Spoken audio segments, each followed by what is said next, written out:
Hello，大家好，我们来看一下这只 Revenue 就从很高那边就跌，往下跌，一直跌到这个52周新低，大概就是0.24这边就弹上去，弹了一波，一波过后呢又往下跌，又跌回这个0.24，这样是不是有个机会呢？因为星期五的时候呢，它其实是上涨了超过6%，算是个止跌，在这个0.24这个支撑里面弹上去了，可以追吗？我个人认为是可以做反弹的。首先呢，它这边已经开始累积了一个筹码峰，筹码峰主力线灰色线这条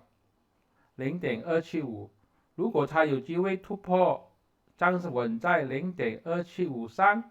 我觉得这个是一个买入的机会，